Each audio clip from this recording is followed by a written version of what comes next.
শুরু হচ্ছে সুরায় রাফার লেখা উপন্যাস আমি শুধু চেয়েছি তোমায়। বিস্তার বেলাভূমি ধরে নিরিবিলে হাঁটছে ঈশানী। ওর সঙ্গে পায়ে পা মিলিয়ে একটু একটু করে এগোচ্ছে মাহিন। ঢেউয়ের গর্জনে মুখরিত চারিপাশ, শঙ্খছিলের কিচিরমিচির শব্দে স্তম্ভিত কর্ণকুহর। আনমনা মেয়েটাকে খানিক বাদে বাদে আর চোখে পরখ করছে মাহিন। সুতির টপস আর লং স্কার্টের সাথে ফ্রেঞ্চ বিনুনি মানিয়েছে বেশ। বলা বাহুল্য রুশ কন্যাদের মতোই গোলাপি আভায় আবিষ্ট তার গমরঙ্গা পেলব ত্বক। প্রথমে খুঁটিয়ে খুঁটিয়ে দেখল মাহিন, পরবর্তীতে আফসোসের তরঙ্গোচ্ছ্বাস খেলে গেল ওর মনস্ফুট জুড়ে। ব্যতিগ্রস্ত হয়ে মনে মনে ভাবতে লাগলো, কি করলাম আমি এটা? কেন সেদিন একটাবার মামনের কথা মতো মেয়েটার ছবি দেখলাম না? তাহলে কি আজ এত আফসোস করতে হতো? হতো না বোধহয়, কারণ সেদিন এক নজরের জন্য এই মুখটা দেখলে ভবিতব্য আজ পাল্টে যেত। পাহাড় সমান অপরাধের গ্লানিতে ডুবে যেতে হতো না আমায়। এই পুষ্পরেণুর মতো প্রস্ফুটিত নীল নয়না হতো আমার, একান্তই আমার। মাহিনের ভাবনার স্রোত ছিল ঈশানীর পরবর্তী পদক্ষেপে। ও দেখল মেয়েটা এগিয়ে গিয়ে নারকেল গাছের ছায়ায় আসন পেতেছে। মাহিনও এগিয়ে গেল সেদিকে। রমণীর সঙ্গে সামান্য দূরত্ব বজায় রেখে নিজেও বসে পড়ল নির্দ্বিধায়। দৃশ্যপটে অগাধ জলরাশির নিদারুণ উত্থান পতন। হাঁটুতে দুহাত ভাঁজ করে সেদিকে নির্বিকারে চেয়ে আছে ঈশানী।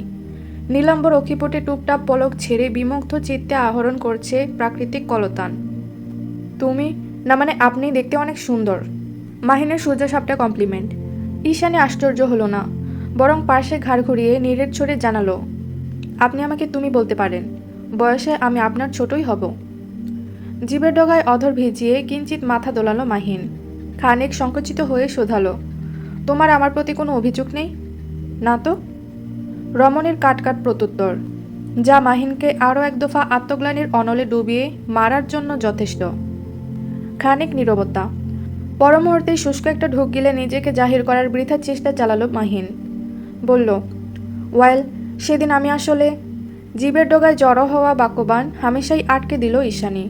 কথার মাঝপথে থামিয়ে দিয়ে বলল, আপনার আমাকে এত কিছু কৈফিয়ত দিতে হবে না মাহিন। আমি মোটেই সেদিনের জন্য দুঃখিত নই। আপনিও প্লিজ আমার জন্য দুঃখিত হবেন না। ব্যাপারটা খুবই বিব্রতকর। এতক্ষণে আড়ষ্টতার বাঁধ ভাঙল মাহিনের। সে উদ্গ্রীব হয়ে বলে উঠল, কিন্তু আমি তো বলতে চাই ঈশানী, আজ এখানে দাঁড়িয়ে তোমার জন্য নয়, বরং নিজের জন্য দুঃখ হচ্ছে আমার। ক্রমশ আফসোসের গ্লানিতে ডুবে যাচ্ছি আমি। সেদিনের করা একটা সামান্য ভুল যে আমাকে এইভাবে দুমড়ে মুচড়ে একাকার করে তুলবে, সেটা আমি কখনো কল্পনাও করিনি। কেন করছেন এত আফসোস? আপনি একজন প্রখ্যাত সেলিব্রিটি, ভুলে গেলেন? অনুভূতিহীন জবাব ঈশানীর। মাহিনের চোখে মুখে অসহনীয় উৎপীড়ন, গলায় আহত সুর। সেভাবেই বলে উঠল যুবক, সেদিন বিয়েটা হয়ে গেলে তুমি আমার হতে ঈশানী। এতদিনে আমাদের একটা সাজানো সংসার হতো। তুমি হতে আমার সেই স্বর্গরাজ্যের একমাত্র ঘরণী, আমার নীলনয়না। আমার নীলচোখ দেখে ভয় করে না আপনার? আমি আরও ভেবেছিলাম এই নীলচোখ দেখেই বোধহয় বিয়ে না করে পালিয়েছেন আপনি। কথার মাথায় তাচ্ছিল্যের হাসিতে প্রসারিত হলো রমণীর উষ্ণাধ্বর। এতক্ষণে মাহিন বোধ করল মেয়েটা বেশ চাপা স্বভাবের। তাকে খোলা বইয়ের মতো চোখ বুলিয়ে পড়ে ফেলা মোটেই সহজ কাজ নয়। ভয়? তোমার চোখ দেখে?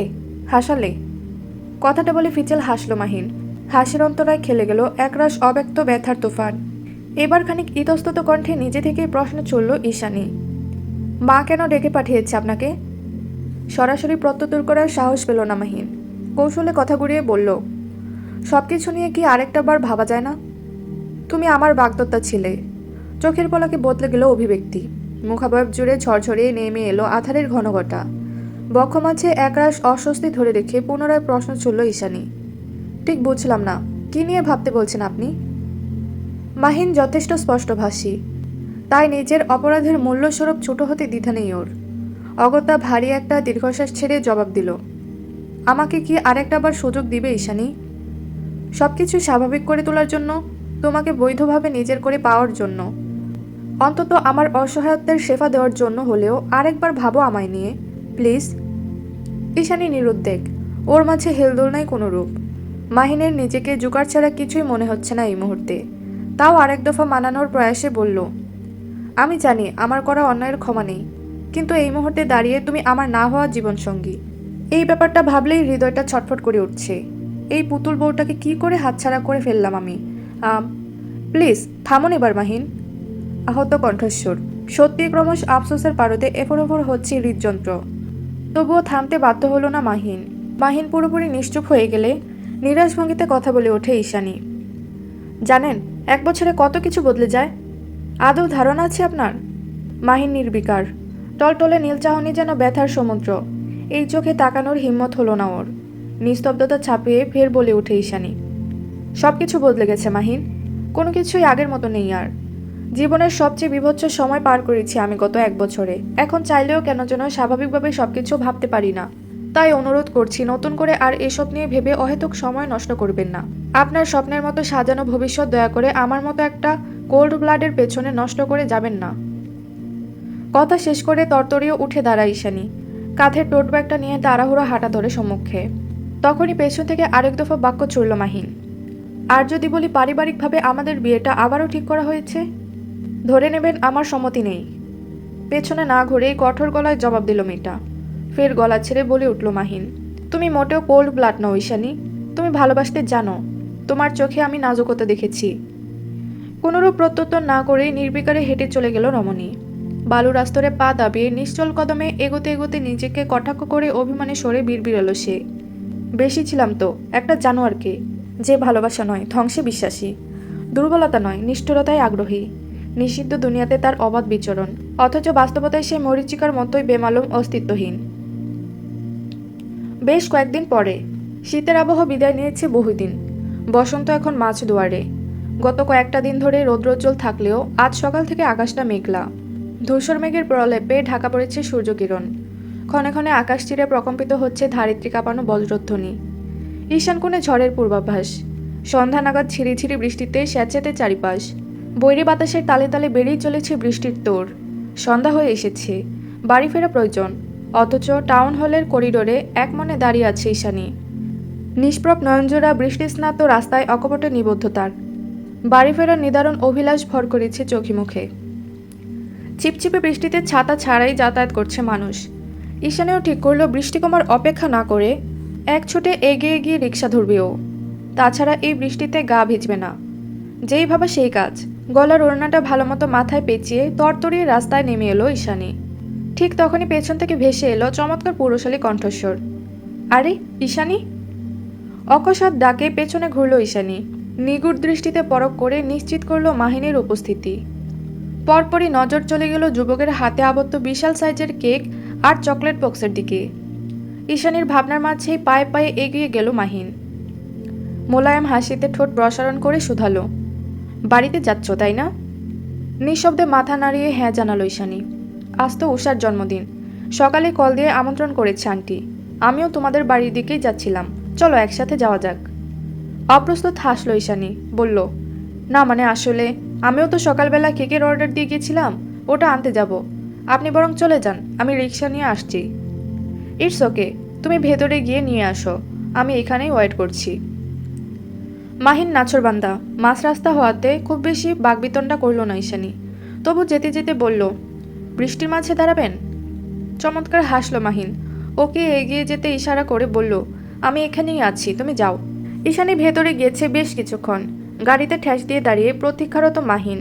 কপালে লেপ্টে থাকা ঈষৎ বাদামি চুলে আনমনে হাত বুলিয়ে ক্ষণে ক্ষণে ঘড়িতে দৃষ্টিপাত করছে সে। ইতোমধ্যে বৃষ্টির প্রকোপ বেড়েছে বহুগুণ। ফলস্বরূপ আশেপাশে পথচারীর উপস্থিতি খুব একটা নেই। নিরিবিলি পরিবেশ। এরই মাঝে ভয়াল কালো মেঘের মতোই অকস্মাৎ মাহিনের মুখোমুখি হয় একটা দীর্ঘদেহী কালো অশরীরী। মুখে মাস্ক নেই, তবে ওভারসাইজ রেইনকোটের অস্তিনের রুহটিটা কপাল পর্যন্ত টেনে রাখা তার। ফলস্বরূপ বরাবর মুখোমুখি না হলে এপাশ ওপাশ থেকে মুখ দেখার জো নেই আর। প্রথমে নিতান্ত পথচারী ভেবে উপেক্ষা করে গেলেও পরবর্তীতে মানবের শীতল চাহনিতে খানিক অপ্রস্তুত হয়ে পড়ে মাহিন। কপালে বিরক্তির ভাঁজ টেনে বলে ওঠে, কে আপনি?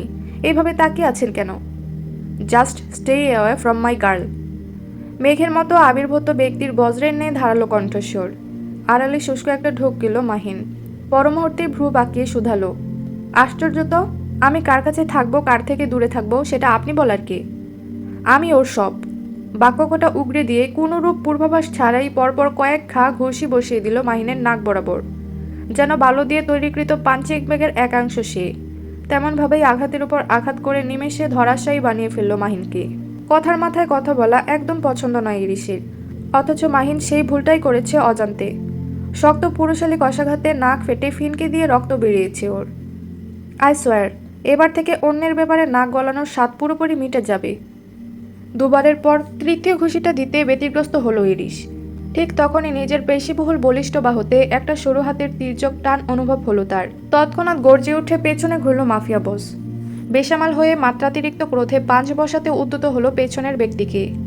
তবে নীল অখি গহ্বরের সান্নিধ্যে ধূসর নেত্রদের মিলন ঘটতেই থমকে গেল সে ক্রোধান্বিত হাত। উবে গেল পেশির দৃঢ়তা। ধনসাত্মক পরাশক্তি খেই হারিয়ে দপ করে নিভে গেল হিংস্রতা। কি হলো? থেমে গেলেন কেন? মারুন। আপনি তো এটাই ভালো পারেন, মানুষকে টর্চার করতে, তাই না? কখন যে গতি হারিয়েছে হৃদস্পন্দন সেই হদিশ জানে না ইরিশ। অগ্নিস্ফুলিঙ্গের মতো জ্বলন্ত চোখ দুটো নিমেষে ধারণ করেছে জলধারণের শান্ত রূপ। সাকুরার কথায় অক্ষিপটে জাগ্রত হয়েছে ব্যাকুলতা, অথচ হিমালয়ের মতো নিটল সেই অভিব্যক্তি। মাহিনের অবস্থা বেগতিক। কোনো মতে নাকে হাত চেপে দাঁড়িয়ে আছে ছেলেটা। সেদিকে একপল দৃষ্টি বুলিয়ে ফের ঝাঁঝিয়ে ওঠে ঈশানী। এরিসের পানে বিতৃষ্ণ দৃষ্টি নিক্ষেপ করে ক্রন্দনরত স্বরে বলে, আর কি কি করলে শান্ত হবেন আপনি? ঠিক কি করলে ছেড়ে দিবেন আমার পিছু? ও তোমার সাথে কেন? শান্ত সাবলীল আওয়াজে আকাশসম অধিকার বোধ। ঈশানী জ্বলে উঠল পুনরায়, কণ্ঠে দৃঢ়তা টেনে বলল, কারণ মাহিন আমার ফিয়ন্সে, বিয়ে ঠিক হয়েছে আমাদের, বুঝতে পেরেছেন? বিদ্যুৎ পৃষ্ঠের মতো অকস্মাৎ ছলকে উঠল আকাশ। আকাশের ভারে তীব্র বর্ষণে মুখরিত ধরণী। নিষ্পাপ শিশুর ন্যায় ঈশানীর পানে এক ধ্যানে চেয়ে আছে ইরিশ, যেন কণ্ঠনালীর জোর হারিয়ে বাক্যহীন সে। হিমালয়ের ন্যায় নিটল শরীরে সমস্ত শক্তি গ্রাস করেছে পরাশক্তি। বুকে রক্ত তোলপাড় করা উৎপীড়নে পুরোপুরি জ্ঞান শূন্য মাফিয়া বস। ওর শিশুসুলভ অভিমানের চাহনিই বলে দেয় অপর প্রান্তে দাঁড়ানো মেয়েটার নিকট ঠিক কতটা পরাস্ত, কতটা দুর্বল ওর নরকেও সত্তা। প্রবল বর্ষণের তোড়ে কাক ভেজা ঈশানী, চোখের কার্নিশে জড়ো হওয়া বাঁধভাঙা অশ্রুরা নিমেষে বিলীন হয়েছে বাড়িধারার অন্তরায়। ইতোমধ্যে গাড়িতে প্রবেশ করেছে মাহিন। খোলা আকাশের নিচে নিগুড় বর্ষায় সিক্ত হচ্ছে কেবল একজোড়া অভিমানী চিত্ত। চোখে দৃষ্টি অবিচল রেখে সন্তর্পণে লোকালো অভিমান। অতঃপর আরও একদফা কথার তীরে হৃদয়ের রক্তক্ষরণ বাঁধিয়ে দিল রমণী। পাগলা কুকুরের মতো সারাক্ষণ আমাকে ধাওয়া করা বন্ধ করুন এবার, একটু শান্তি দিন আমায়। কথা দিচ্ছি এই মুখ আপনাকে আর দেখতে হবে না কোনোদিন, তাও দয়া করে বাঁচতে দিন। কথা শেষ করে গটগটিয়ে রাস্তা ছাড়ল ঈশানী। চোখের পানি মুছতে মুছতে তাড়াহুড়ো গিয়ে বসল গাড়িতে। ওদিকে এরিস এখনো একই জায়গাতে ঠায় দাঁড়িয়ে। কোনো এক অদৃশ্য শক্তি বলে পায়ের শক্তি পুরোপুরি লোপ পেয়েছে ওর। ঘৃণার সেকলে বাধা পড়েছে সমগ্র অস্তিত্ব। নিজের নিষ্ঠুরতায় আজ নিজেই ধরা সেই এরিসীয় ভাণ্ড। কি হতো যদি এই সাধারণ মেয়েটার তরে আবেগহীন হৃদয়টা হুমড়ি না খেত? সে কথা দ্বিতীয়বার ভাবতে চায় না ইরিশ, কারণ প্যান্ট হাউসের সে বিধ্বংসী কলুষিত দিনগুলোর জন্য ঈশানের চোখেও এখনও অত্যাচারী জানোয়ার ছাড়া আর কিছুই নয়। ব্যাপারটা ভেতর থেকে গুড়িয়ে দেয় ইরিশকে। এখানে এসেই থমকে যায় সকল অধিকার বোধ। সাকুরার ঘৃণার অনলে ক্রমশ নিস্তেজ হয়ে পড়ে মাফিয়া বস। ফ্রন্ট মিররে তাকিয়ে একটা টিস্যুর সাহায্যে নাকে রক্তটুকু মোছায় গভীর মনোযোগী মাহিন। তীব্র ব্যথায় টনটন করছে তার নাসারন্ধ্র। একজন মডেলের কাছে তার নিখুঁত চেহারার গুরুত্ব অপরিসীম, অথচ সরু নাকটাকেই মেরে বাঁকিয়ে দিল লোকটা। আশ্চর্য, যদিও নিজের দোষ সম্বন্ধে এখনো অবগত নয় মাহিন। এরই মাঝে গাড়িতে প্রবেশ করে ঈশানী। শরীরে তার ভেজা সম্ভ্রম। ঈশানীকে দেখে সম্মতি ফিরে পায় মাহিন। রক্তাক্ত টিস্যুটা ময়লার ঝুড়িতে ছুঁড়ে ফেলে স্টিয়ারিংয়ে হাত রেখে আগ বাড়িয়ে শুধালো, গাড়িতে তোয়ালে রাখা আছে, দেব কি? না সূচক মাথা নাড়ল ঈশানী। বড্ড অপ্রস্তুত হয়ে বলল, তোয়ালে দিতে হবে না, একটু তাড়াতাড়ি চলুন, ভীষণ শীত লাগছে। ক্ল্যাচারে পা রেখে গাড়ি স্টার্ট দিল মাহিন। দু চোখ সড়কে স্থির রেখে স্টিয়ারিং ঘোরাতে ঘোরাতে বলে উঠল, কে এই সাইকোটা? নিঃশব্দে ব্যাকসিটে মাথায় এলিয়ে দিল ঈশানী। চোখ দুটো বুজে ভারী দীর্ঘশ্বাস ছেড়ে ব্যথার্ত সরে জানালো, আমার আত্মা, আমার প্রাণ, আমার অরণ্য। মনে মনে আওড়ালো, যে হারিয়ে গিয়েছে এরিসিওভান নামক নিষ্ঠুরতম হিংস্র সত্তার আড়ালে। ওদিকে ঈশানীর মুখে বাক্যকটা শোনা মাত্রই অভিব্যক্তি বদলে গেল মাহিনের। উজ্জ্বল মুখশ্রী জুড়ে উদ্ভাসিত হলো প্রগাঢ় আধার। রাস্তায় মনোযোগ স্থির রেখেই তত্ত্ব শ্বাস টানল মাহিন।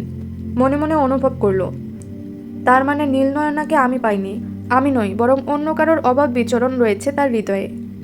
আমার অনুপস্থিতি, আমার ভুল সিদ্ধান্ত আজ সত্যি সত্যি হারিয়ে দিল আমাকে। ফল সিজন চলছে এখন। নিরবচ্ছিন্ন ট্যুরিস্ট এরিয়া, মার্কেটেও ভিড় নেই তেমন। ফলস্বরূপ আজ বহুদিন বাদে কল করে নিঝুমকে শপে ডেকেছে ঈশানী। বিকেল নাগাদ মার্কেটে এসেছে নিঝুম। নিঝুম আসার পরপরই বুটিক হাউস বন্ধ করে দিয়ে ওর সঙ্গে হাঁটতে বেরিয়েছে ঈশানী। নিঝুমকে উদাসীন লাগছে ভীষণ। সুশ্রীর মুখে বিষণ্ণতার ছাপ সুস্পষ্ট। তাই আজ চিরাচরিত অভ্যেসে ভিন্নতা টানল ঈশানী। নিজ দেখে শুধালো, এখনো চিটাগং ফিরলি না যে? ঠোঁট উল্টালো নিঝুম। দায়সারা হয়ে বলল, যেতে তো চাই, কিন্তু খালামণি কিছুতেই ছাড়ছে না। একা থাকে তো সব সময়, তাই আমাকে পেয়ে পারছে না কোটরে লুকিয়ে রাখতে। একযোগে মলিন হাসলো দুজন। ঈশানী ফের শোধালো, কেন, তার ছেলে মেয়ে নেই? আছে, বিদেশে। আবারও দায়সারা প্রত্যুত্তর করল নিঝুম। ওর এহেন উদাসীনতায় ভ্রু কুচকালো ঈশানী। মেয়েকে রাগ দেখিয়ে বলল, কি হয়েছে বলতো তোর? তখন থেকে দেখছি চোরের মতো এদিক ওদিক চোখ ঘুরাচ্ছিস। সত্যি করে বল, কাকে খুঁজছিস? তৎক্ষণাৎ প্রসঙ্গ পাল্টালো নিঝুম। আমতা আমতা করে বলল, না মানে ওই দিনের রিদান ছেলেটাকে দেখলাম না আজ। নিঝুমের কথায় চাপা দীর্ঘশ্বাস ছাড়ল ঈশানী। আহত সুরে জবাব দিল, রিদান অসুস্থ, আইসিইউতে আছে। ভেবেছি কেবিনে শিফট করলে একবার দেখতে যাব। চমকালো নিঝুম। হতবিহুল হয়ে শুধালো, কি বলিস? কি করে হলো এসব? জানি না। এই যে মিস ব্লু হোয়াইট।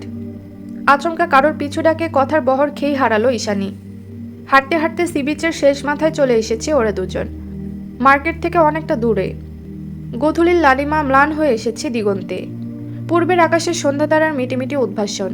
ঠিক তখনই গমগমে আওয়াজ ভেসে এলো অদূর থেকে। সম্বোধনটা ভীষণ পরিচিত মনে হলো ঈশানীর। অগত্যা ডাকের উৎস জানতে একযোগে পেছনে ঘুরল ওরা দুজন। ঈশানী যা সন্দেহ করেছিল তাই। এটা অন্য কেউ নয়, মাফিয়া বসের একান্ত সহচর তুষার জাওয়াত। মেয়ে দুটো যতক্ষণে পেছনে ঘুরল ততক্ষণে ওদের কাছাকাছি চলে এসেছে তুষার। এগিয়ে এসে কোনোরূপ বাক্য বিনিময় করার প্রয়োজন বোধ করল না লোকটা, বরং সরাসরি ঈশানীকে উদ্দেশ্য করে বলল, এরিস ওয়েট করছে তোমার জন্য, সামনেই দাঁড়িয়ে আছে গাড়ি নিয়ে। আমার জন্য মানে? উল্টো প্রশ্ন করে ভ্রু কুচকালো ঈশানী। ঠিক তখনই পাশ থেকে হাঁকিয়ে ওঠে নিঝুম ব্যগ্র আওয়াজে শুধায়, ইস্যু, তোরা দুজন দুজনকে চিনিস? আর এরিসই বা কে? আগে কখনো বলিসনি তো। দুটা নয় পড়ে গেল ঈশানী। কাকে রেখে কাকে উত্তর দিবে? তাও নিঝুমকে শান্ত করার প্রয়াসে বলল, এরিস কেউ না, বাদ দে তো। কপালে সরু ভাঁজ টেনে তুষারের প্রাণে দৃষ্টিপাত করল নিঝুম। তার স্বরে বলে উঠল, সত্যি এরিস কেউ না? তাহলে উনি যে বলল। নিঝুমের কথায় কোনোরূপ ভাবান্তর হলো না তুষারের। ও পুনরায় ঈশানীকে তাড়া দিয়ে বলল, এরিস ওয়েট করছে। তুমি নিশ্চয়ই চাও না সে রেগে গিয়ে আরেক ধ্বংসযোগ্য বাধাক? না। জোর গলায় বাদ সাধল ঈশানী। ভয়ের তো ডুব গিলে বলল, যাচ্ছি আমি। আরে এরিসকে সেটা তো বল। ব্যগ্র কদমে এগিয়ে যেতে যেতে নিঝুমের কথার বিপরীতে আস্তে করে প্রত্যুত্তর করল ঈশানী, অরণ্য এরিস। কি? আমিও দেখতে চাই অরণ্যকে। ঝুমঝুমিয়ে কথার বহর চলল নিঝুম। অতঃপর এগোতে লাগলো ঈশানীকে অনুসরণ করে। তৎক্ষণাৎ পেছন থেকে ওর পাতলা হুডির আস্তিন টেনে ধরল তুষার। মেয়েটার পায়ের গতি প্রতিরোধ করে গম্ভীর গলায় বলল, তুমি কোথায় যাচ্ছ? অরণ্যকে দেখতে। ওহো, ওখানে যাওয়া যাবে না। আপনার কথায়? ছাড়ুন তো, হুডি ছাড়ুন। ত্যক্ত হয়ে তুষারের হাতটা ঝটকা মেরে নিজের থেকে ছাড়িয়ে নিল নিঝুম। তখনই আরেক দফা বাদ সাধল তুষার। নিঝুমের মুখোমুখি হয়ে দাঁড়িয়ে স্পষ্ট গলায় বলল, আমি বলেছি ওদিকে যাওয়া যাবে না, তার মানে দুনিয়া উল্টে গেলেও যাবে না। বিস্তার সিবিচকে পেছনে ফেলে আড়ষ্ট পায়ে ধীরে ধীরে রাস্তার অভিমুখে এগিয়ে গেল ঈশানী। সরু রাস্তা ছাড়িয়ে হাইওয়ের দিকে একটু মোড় নিতেই দৃষ্টি সীমানার অদূরে ভেসে উঠল বিলাসবহুল রোলস রয়েল। আর একটু ভালোভাবে খেয়াল করতেই নজরে এলো রোলস রয়েলের অধিপতির মাস্কাবৃত ঝাপসা মুখাবয়ব। কালো হুডির মধ্যবর্তী চেইনটা পুরোপুরি খুলে রাখার দরুন ভেতরের স্কিনি সেন্টোগেঞ্জিটা স্পষ্ট দৃশ্যমান। বাংলাদেশের আবহাওয়ার তারতম্যের সঙ্গে বোধহয় জুৎসই মানিয়ে উঠতে পারেননি তুষারপাতে অভ্যস্ত রাশিয়ান মাফিয়া বস। তাই তো ঘামে সিক্ত তার চওড়া সুঢৌল বক্ষদেশ। একটা চাপা দীর্ঘশ্বাস ছেড়ে পায়ে পায়ে সেই দিকেই এগোলো ঈশানী।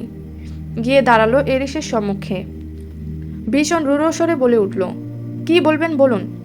গাড়িতে ওঠো, স্থবির চিত্তে আদেশ করল মাফিয়া বস। ওদিকে বাক্যটা শুনে ভ্রু বাঁকালো ঈশানী। অপ্রস্তুত হয়ে বলল, গাড়িতে উঠবো মানে? কোথায় নিয়ে যাবেন আপনি আমাকে? তপ্ত শ্বাস ছাড়ল ইরিশ। মেয়েটার পানে সামান্য গ্রীবা বাঁকিয়ে গম্ভীর গলায় বলল, লিসেন, অযথা প্রশ্ন করো না, কৈফিয়ত দিতে অভ্যস্ত নই আমি। আপনি কি গাড়িতে ওঠার জন্যই ডেকে পাঠিয়েছেন আমাকে?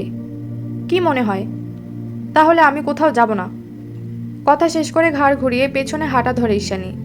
তৎক্ষণাৎ ওর হাত চেপে ধরে ইরিশ। পরপর হ্যাচকাটানে কয়েক কদম পিছিয়ে এনে রমণীর মাখন নরম হাত দুটো উপরে তুলে কবজিবদ্ধ করে নেয় মাফিয়া বস। বহুদিন বাদে ইরিশের এমন ডমিনেন্ট কঠোর আচরণে আতঙ্কে জলোচ্ছ্বাস খেলে যায় নাজুক মেয়েটার বক্ষপিঞ্জরে। লোকটার চোখে চোখ রেখে কুণ্ঠিত স্বরে বলে ওঠে, কি করছেন? রাত হয়ে যাচ্ছে, ছাড়ুন। ঈশানীর কথায় কোনোরূপ প্রত্যুত্তর না করে গাড়ির সঙ্গে ওর হাত দুটো সপাটে চেপে ধরল ইরিশ।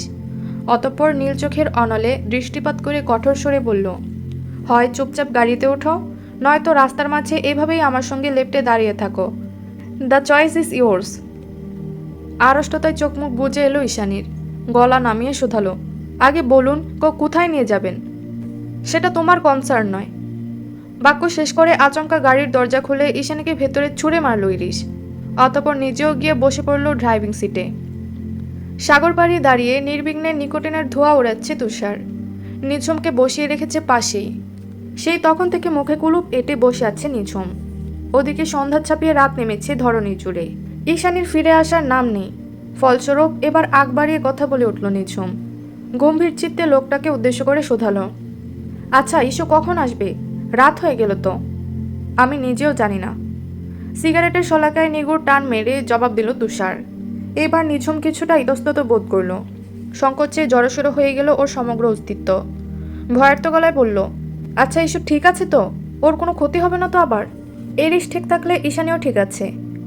নির্বিকার জবাব ভেসে এলো অপর প্রান্ত থেকে। লোকটার দায়সারা জবাবে বিরক্তিতে উচ্চারণ করল নিঝুম। বলল, তাহলে আমাকে বাড়ি পৌঁছে দিন, খালামণি অপেক্ষা করছে। চকিতে ঘাড় ঘোরালো তুষার।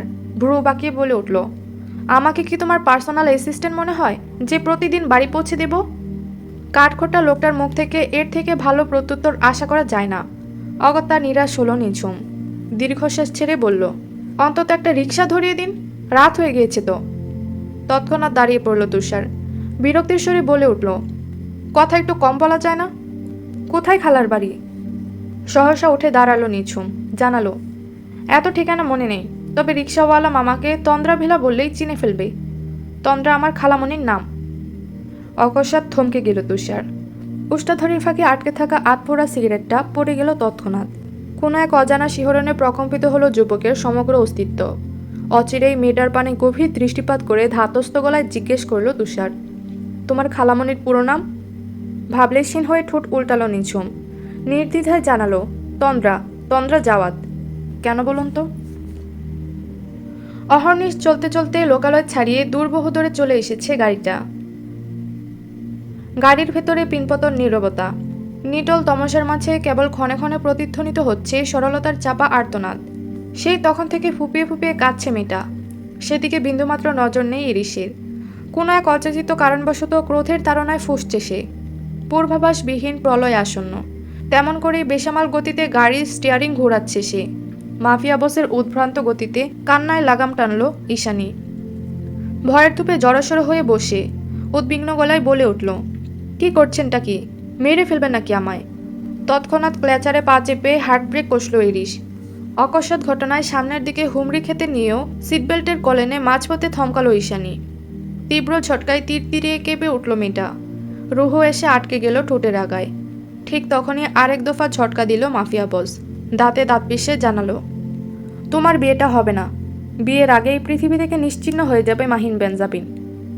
কি বলছেন এসব? ঈশানীর কণ্ঠে আতঙ্ক সুস্পষ্ট। যা বলছি সত্যি বলছি। আমি বেঁচে থাকতে এই বিয়ে হতে পারে না। আজ আর চেঁচালো না ঈশানী। ভীষণ আড়ষ্টতায় ডুকরে কেঁদে ওঠে বলতে লাগলো, কেন করছেন এমনটা? আমি তো আপনার কোনো ক্ষতি করিনি। তাহলে কোন জেদে মত্ত হয়ে মাহিনকে আঘাত করেছেন বারবার? দয়া করে মাহিনের কোনো ক্ষতি করবেন না।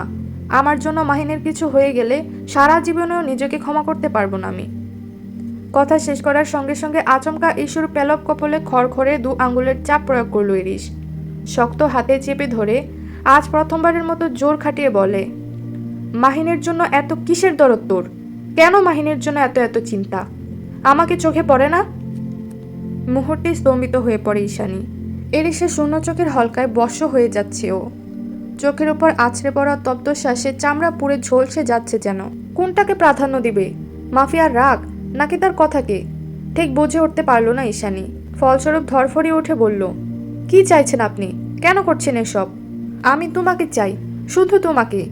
জানি না কি হলো এইসব, কেন হঠাৎ করা পড়া হৃদয়টা বেইমানি করলো আমার সঙ্গে। কিন্তু আমি পারিনি। তোমার চাহিদা থেকে নিজের নির্জীব হৃদয়কে শত চেষ্টা করেও আটকাতে পারিনি আমি। নিজের টেরিটরি, আন্ডারওয়ার্ল্ড, পাইথন প্যারাডাইস সব কিছু ফেলে এখানে পড়ে আছি। ইউনো হোয়াট, শুধু তোমার জন্য। শুনতে হাস্যকর হলেও তোমাকে না দেখে, তোমার প্রতিটি নিঃশ্বাসের শব্দ না শুনে থাকতে পারি না আমি। বুকের ভেতর যন্ত্রণা হয় ভীষণ, খুব গভীরে কিছু একটা পুড়তে থাকে সারাক্ষণ। আমি সত্যিই জানি না এসব আমার সঙ্গে কি হচ্ছে, কেনই বা হচ্ছে, but that's how I actually feel. Mafia বসের সহজ স্বীকারোক্তি। কথা শেষ করে আস্তে করে ঈশানীকে ছেড়ে দিল এরিস। ব্যতিগ্রস্ততায় ভারী হয়ে আসা মাথাটা নিঃশব্দে ব্যাকসিটে এলিয়ে দিয়ে বলে উঠল, আমি তোমার চোখে শুধুই একটা টর্চারার। আই উইশ আমি সময়টাকে পেছনে নিয়ে যেতে পারতাম, আর ওই বাজে বিভৎস অতীতগুলো তোমার স্মৃতি থেকে পুরোপুরি মুছে দিতাম। কিন্তু সেটা কখনোই সম্ভব নয়। দ্যাটস ওয়াই আমি তোমার চোখে সারা জীবন ওই অত্যাচারী জানোয়ারটাই রয়ে যাব, যাকে তুমি দুনিয়ার সব থেকে বেশি ঘৃণা করো। অথচ আমাকে দেখো, তোমার ওই চোখের ঘৃণাতে প্রতি মুহূর্তে জ্বলে পুড়ে খাক হয়ে যায় আমি। এক মনে অজস্র কথা আওড়াচ্ছিল এরিস। ঠিক তখনই ভাইব্রেট আওয়াজ তুলে অকস্মাৎ বেজে ওঠে ফোনটা। সম্বিত ফিরে পায় মাফিয়া বস। অনিচ্ছা সত্ত্বেও কানে এয়ারপড সচল রেখে রিসিভ করে ফোন কল। পরিস্থিতি গোমট। চুপচাপ অপর প্রান্তের কথাগুলো নির্বিকারে শুনল এরিস। অতপর কিছু বুঝে ওঠার আগেই চোখের পলকে সিটবেল্টটা টান মেরে খুলে জোর হস্তে ধাক্কা দিয়ে রাস্তার অদূরে ছিটকে ফেলে দিল ঈশানীকে। অকস্মাৎ ঘটনায় হতবিহ্বল ঈশানী। রাস্তার খাদে পড়ে গিয়ে আর্তনাদে গুঙিয়ে উঠল মেয়েটা। সঙ্গে সঙ্গে বম বিস্ফোরণের প্রকাণ্ড আওয়াজে প্রকম্পিত হলো ধরণী। ফাঁকা মস্তিষ্কে আচানক পেছনে ফিরে চাইল ঈশানী। দেখল একটু আগেই বিস্ফোরিত হয়ে দাও দাও অগ্নিশিখার অনলে শূন্যে ভাসছে গাড়িটা। তা দেখে মুহূর্তেই অন্তরাত্মা কাঁপিয়ে চিৎকার করে উঠল নাজুক রমণী, অরণ্য! এইটুকুই ছিল আমি শুধু চেয়েছি তোমায় গল্পের পর্ব 33। ভিডিওটি ভালো লাগলে একটি লাইক দিবেন এবং পরবর্তী পর্বগুলো দেখতে চ্যানেলটি সাবস্ক্রাইব করে রাখবেন।